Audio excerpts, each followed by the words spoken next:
Is there any conceivable scenario in which you think Julian Saiyan pushes Will Howard in August?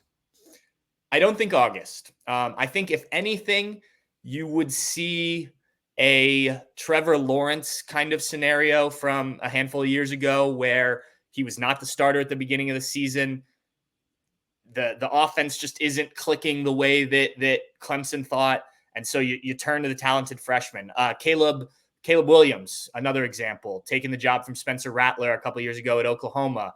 I think that is probably the most likely scenario if Julian Saiyan does take over the job at some point this season. I've talked with various guys that are also on the beat, and the consensus seems to be that Oregon game for Ohio State in mid-October, because the schedule's pretty light up until that point. That's when I think everyone thinks, okay, this is when we'll see if Ohio State is really what we think they are, or if there's still some issues here. And that's specifically about the quarterback, maybe the offensive line and linebackers as well. If that game goes poorly and Will Howard maybe hasn't looked, assuming Will Howard wins the job, I think Devin Brown's still in this conversation. If Will Howard hasn't looked the part, that could be maybe where you consider shifting things. Now, Ryan Day, over his tenure, both as an offensive coordinator and a quarterback coach, offensive coordinator and quarterback coach and head coach, hasn't been inclined to make those big shifts in terms of personnel. They've often stuck with, assuming health, the guys that they started the season with.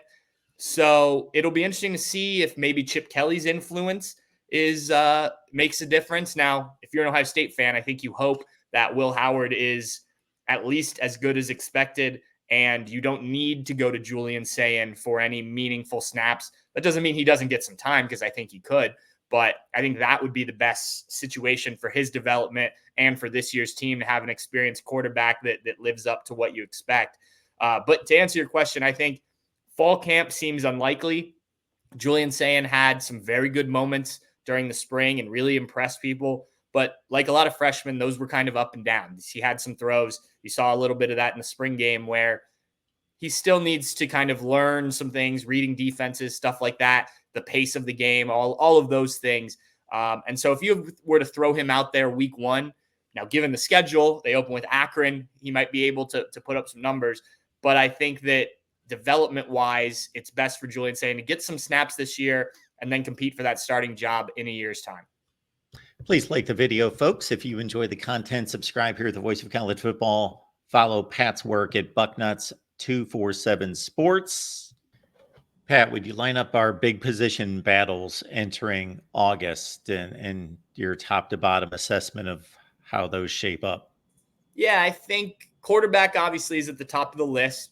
While I do think Will Howard is A, the favorite coming out of spring, and B, the most likely guy to win the job. As I said earlier, I think Devin Brown's still in that mix. I think if Devin Brown doesn't get hurt in the Cotton Bowl, we're talking about this is Devin Brown's team, and maybe Ohio State doesn't even go out into the transfer portal to look for Will Howard. I've said this before. I think it's unfair to label Devin Brown as an injury-prone guy. We talked to him before spring practice, and he talked about how he never missed a game because of an injury before last season. He'd been a healthy player. He hurts his thumb, I believe it was, before the spring game, so fans don't get to see him there. He then gets hurt in, I think it was the Purdue game, again in the Cotton Bowl. And I think it's more just, it's been really bad series of injuries at the wrong times for Devin Brown. Really bad just in terms of when they happen, not the severity of the injury. And so, I don't view Devin Brown, if he wins the job, as a guy that you have to worry about getting hurt. He's a big kid. He's thick, big legs. I think it just has been an unfortunate situation for him in those three instances. So I think there's still a battle there. While I do expect Will Howard to win it, I think that's a competition. And, I'm not completely ruling out Julian Saiyan, even Lincoln Kienholz to, put themselves in the conversation throughout fall camp. The offensive line, I think most positions are set other than right guard. Ryan Day said when we spoke to him last that Josh Fryer, who can play right tackle, can play right guard, probably will be right tackle. They like the development that they've seen from Josh Fryer this offseason and the way he's changed his body. So if that's the case, then right guard, kind of up in the air between Tegra Shabola, Carson Hinsman, and Luke Montgomery. Carson Hinsman, who was the starting center a year ago, moved to right guard for the spring game, started that game. Tegra Shabola also took first-team reps at right guard in that game. And then Luke Montgomery, I believe, was mostly with the second team when he was on the field. So that'll be an interesting battle to watch. I think on defense, there's not a ton just because there's not a bunch returning, or there's not a bunch of guys that aren't returning. Linebacker, I am still interested to see who is the starting weak side linebacker alongside Cody Simon.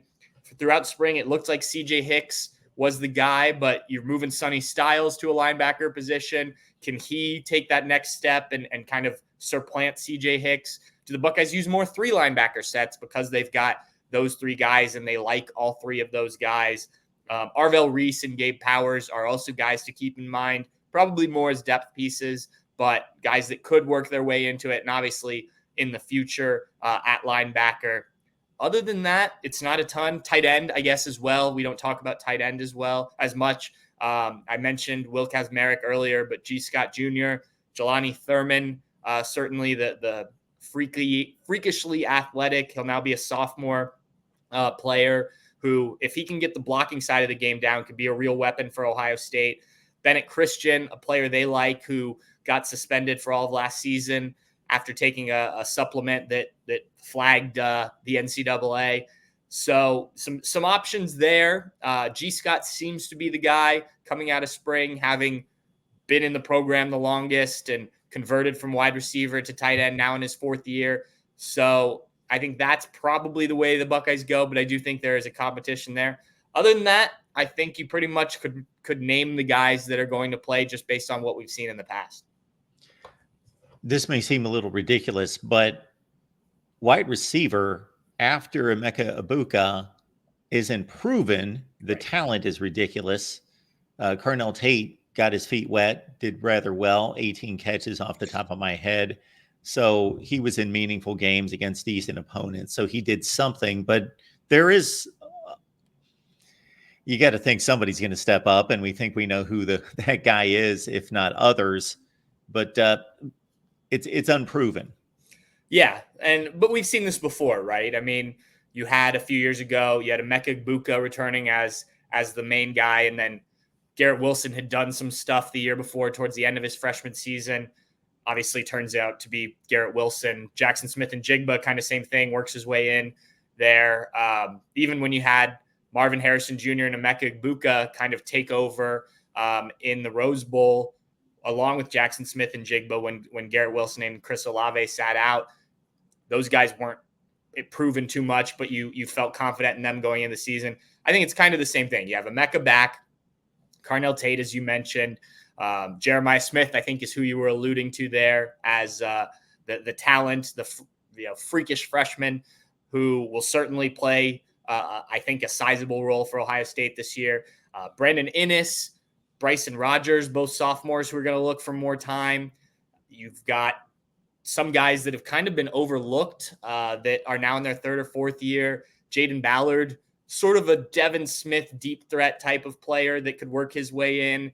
Kojo Antwi is still on the roster. So there are guys, certainly talent, as you said, Mark, in that room. Not a ton of snaps behind Emeka Ibuka, but I think Brian Hartline may be able to do something he hasn't really done since the Paris Campbell, Terry McLaurin, Johnny Dixon, KJ Hill group, where he can rotate a bit more. And there will be guys who can come in off the bench and keep the level at where the Buckeyes want it. So you don't have to rely on the same 3 wide receivers throughout most of the season. And we know that that's an important thing for this group because Ryan Day, I don't think, has had a press conference since the end of last year where he hasn't talked about needing to play depth, wanting to have a long season, all those type of things. And that will apply at wide receiver as well. We've seen the last couple of years, guys get injured at that spot, be it Marvin Harrison, who played through it with his ankle that he suffered at Notre Dame, or Jackson Smith-Njigba with the hamstring. So I think having depth that may not have the experience that you'd like, but the talent certainly that Brian Hartline likes will make things easy in that department.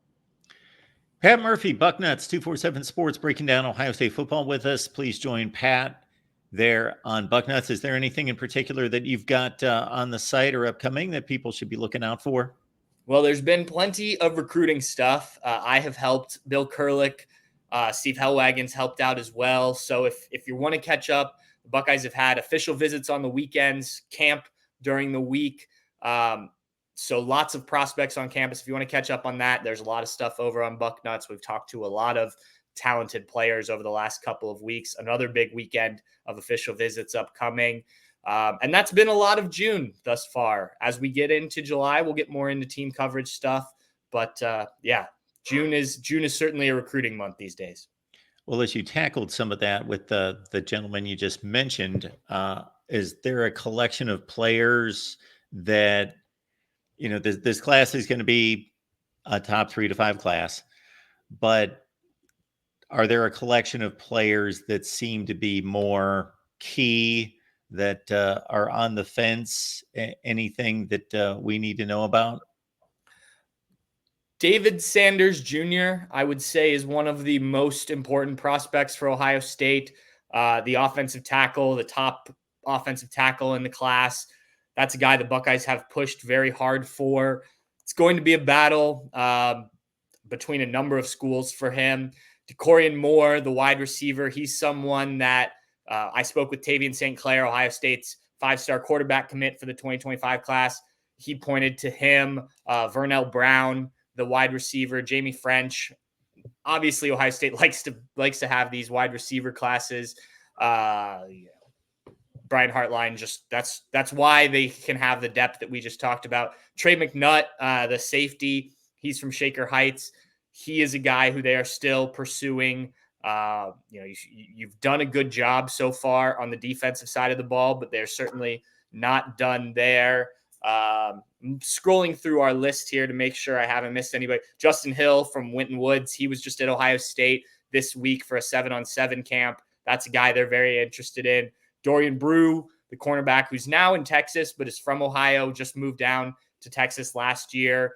He's another guy. He could probably listed as a corner, but could probably play safety as well. Big target. We could run down this list and name a lot of guys, but look, Ohio State currently has the number 1 class in the country.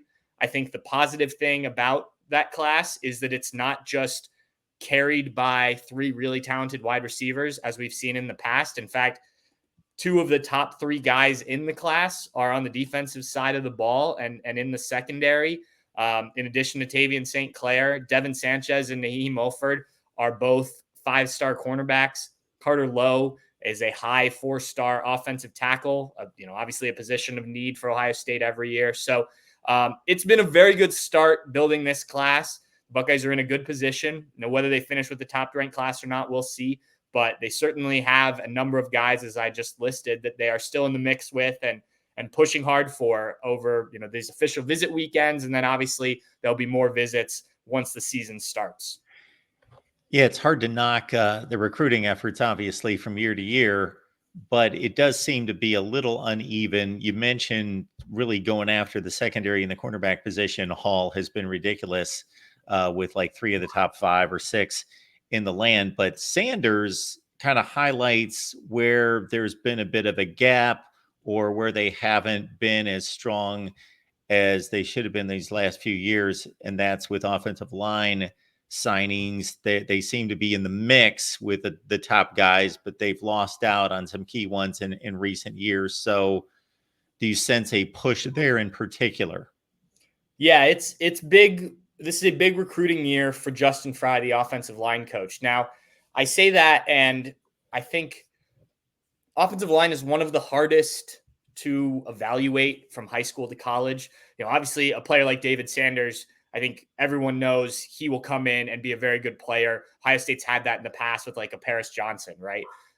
Where you just know this kid is going to be an Ohio or, a high level, wherever he plays, offensive lineman. But I think you see a lot of times lower 4-stars, some 3-star guys that emerge at big programs because, the evaluations are tough. Coaches see things differently than maybe some of our guys that go out and watch these kids play. You don't know how the kid is going to physically develop necessarily. Obviously, you need the skill development once you get on campus. And so, I just think it's a tough position. Now, that doesn't mean Ohio State couldn't and shouldn't be better at recruiting offensive linemen.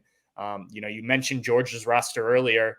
That's one of the places where Georgia, Michigan to some degree, though they've also used the transfer portal effectively. That's where those teams have had some wins is in the trenches, specifically on the offensive line. Now, I say that, and you look at Ohio State's offensive line last year, as the season progressed, the offensive line did get better. And now most of those guys are back. We talked earlier, you add a guy like Seth McLaughlin in there. The hope for the Buckeyes is that you're developing these guys maybe more on like a Wisconsin level, though you're starting at probably a little bit higher ceiling because of how you recruit. But yes, I think if in an ideal world, Ohio State would be landing high 4, 5-star offensive linemen. I think they've just got to prove this under Justin Fry to start to get that ball rolling a little bit more. It reminds me a little bit of Ohio State's defense when Jim Knowles first got here a couple of years ago. Like, you can tell defensive prospects what you're going to do and how they're going to fit, but you need to see it, right? And now you've started to see it on the field for Ohio State, especially last season. And now the defensive recruiting has really picked up because guys know, as Ryan Day has put it, there's testimony to that, and that they know they can come in and have success, and the defense is going to have success. I think the same is true on the offensive line. If Ohio State's offensive linemen go out and play a really good season, and whether the Buckeyes win the national championship or make a deep run, if this offensive line is just blowing people off the ball and doing what you expect from an Ohio State offensive line, offensive linemen are going to take notice of what Justin Fry's doing.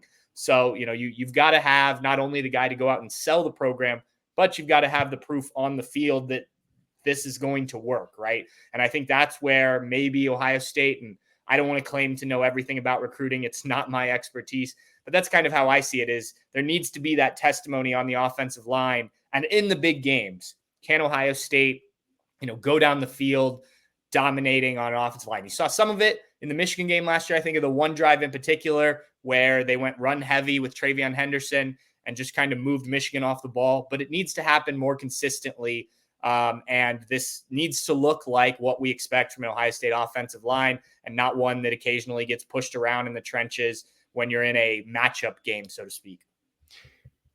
And these high school players seem to be more cognizant these days of not just the draft status of these players and who's producing NFL draftees, but how well they're playing in the NFL. Did this particular school produce players that then succeeded in the NFL? Yeah, absolutely. When we're at these camps talking to high school kids, they'll list off some of the guys that they've watched from Ohio State that have gone on to the NFL, at various positions, be it wide receiver, be it cornerback. Offensive line's no different. And, it used to be Ohio State was sending multiple offensive linemen in most NFL drafts each year. There are still offensive linemen. I mentioned Paris Johnson earlier. There are offensive linemen from Ohio State in the NFL, but I do think you're right. Seeing that success on Sundays, Mondays, Thursdays, whatever days NFL's playing this time of year or these years, I think certainly makes an impact. When they go out and at the beginning of the primetime games, they go through the rosters and the players announce their schools. The more offensive linemen you have from saying the Ohio State University, the more players are going to recognize that, especially if then those guys continue to have good, productive careers. And so I think that's really a point. Guys are paying attention to not only what happens at college, but then how they go on and translate to the NFL. Pat Murphy breaking down the Buckeyes for us. Bucknuts 247 Sports is the place to catch up with Pat on a regular basis. Pat, we appreciate you breaking us down for us because you've set us up for the summer, and we will catch you at some point soon. Sounds good. Thanks for having me on, Mark.